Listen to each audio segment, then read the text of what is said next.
So this week I watched Alita Battle Angel, and it was a satisfying sci-fi cyberpunk action flick. I will start this review by stating when Alita's trailer was released last summer, it did nothing to interest me. I thought the visuals, especially the lead character Alita, was jarring and off-putting. Time passed, Alita came out and performed, well, modestly. Reviews were in the middle of the road. Some critics were high praising of the performances and the special effects. Some decided to turn the film into open mic night. Like, seriously? You're a funny guy, Sully. I like you. That's why I'm going to kill you last. A following, a devout one known as the Alita Army, emerged backing the film incredibly. This brought it to my attention. With so many people so proud of something, maybe, just maybe, I missed something. After watching it, I knew I had to do an episode of Lost and Found on Alita Battle Angel. It's ultimately a film that is deserving of far more credit than it was given. You made the biggest mistake of your life. Alita Battle Angel brings an absolutely ridiculous amount of talent both in front and behind the camera. James Cameron, renowned for the Terminator films, Titanic, and Avatar, wrote and produced this film. Alita Battle Angel is based on the 90s Japanese manga series Battle Angel Alita. Since the 1990s, Alita Battle Angel has been a pet project of Cameron, who at one time was actually attached to direct. Cameron, with the help of Leda Kalogridis, who would also create one of my favorite sci-fi shows, Altered Carbon, would pen a massive 186-page script. Robert Rodriguez, known for some rather, I guess we'll say interesting films. Attack mode! Activated. I love doing that. Impressed by his work, Cameron offered Rodriguez the position of directing.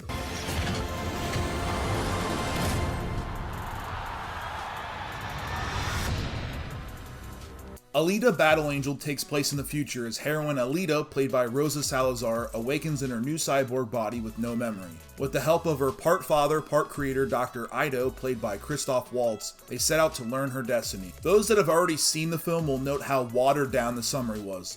This is absolutely intentional. Alita's identity discovery is one of the most rewarding parts of the film, so I felt absolutely necessary to save as much as possible. Alita does quite a few things right.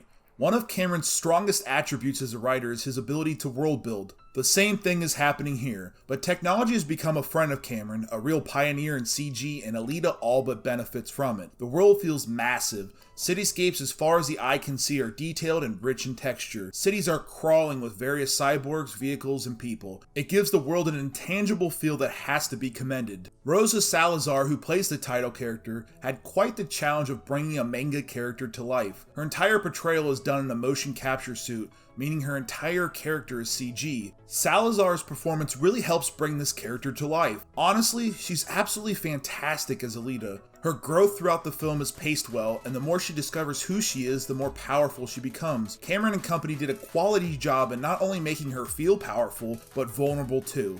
Again, Salazar's performance is quite great here. The supporting cast here has just enough to do. Dr. Ido, who lost his daughter, channels his love and energy into Alita. The bond they grow works and does enough to keep the film going. While he is the good guy, seeing him act selfishly makes his character more relatable and more understanding. Perhaps my only real issue with the film is its villains. Technically speaking, you have quite a few. Vector, played by Mahershala Ali. Wait a minute, hold on, sidebar. But if anyone questions this man playing Blade in the upcoming film, they shouldn't. This entire film acts like an audition tape. Like, seriously, look at this guy.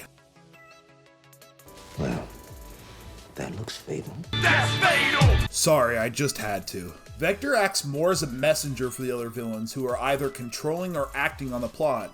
I hate to say they wasted him, but I kinda did. Gruishka, played by Jackie Earle Haley, is the immediate, big, and imposing threat to Alita. He's the exact opposite of Alita. He's a giant cyborg that lacks the grace, humanity, and beauty that Alita carries. The action sequences between the two are probably the best in the entire film, including perhaps the film's most famous line. Gruishka and Vector serve Nova, a powerful mad scientist with the ability to hack people's minds. As much as I like Mahershala Ali, again, outside of him ordering people around, I don't feel he was given enough to do in the film. The same can be said for Nova, who, while also a part of a lot of conversations in the movie, might have had a minute of total screen time. Understandably, the film ends with a setup for a sequel, so I'm sure future installments would deal with Nova. However, his involvement with the film is next to nothing. Of the three villain characters, Gruishka really challenges Alita the most, both in actual conflict but in character dynamics. Beyond that, Alita Battle Angel is an aesthetically pleasing film to look at. Bill Pope did the film's cinematography, and he's done a wealth of other quality films, including my favorite, Brother comes into his own and stopping 3 crooks. I'm gonna get you, kid! From taking all of his money. That must hurt.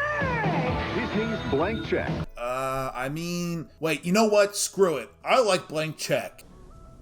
Okay, then. Of course, the special effects are top tier. Some might have a hard time buying into Alita's manga-inspired look, but enough of her reactions, again, helped by Salazar, really make it feel more real than it is. The film does rely heavily on special effects, but it's also backed by some great set pieces. It helps add an intangible feel to the world that some new, big blockbusters lack. Alita Battle Angel is not a perfect film. Some can hit on it for having narrative issues, and I blame this really on the amount of villains in the film. The romance in the film, something I went most of the review without talking about, was fine. I didn't find it fantastic, but I certainly don't think it hurt the film. The film's performances, mainly Salazar, who again is just so damn endearing, and the incredible visual effects make this worth seeing. Several scenes are really satisfying to watch, including Alita's arc of discovering herself. Find a big TV, play this in 4K, you won't be disappointed.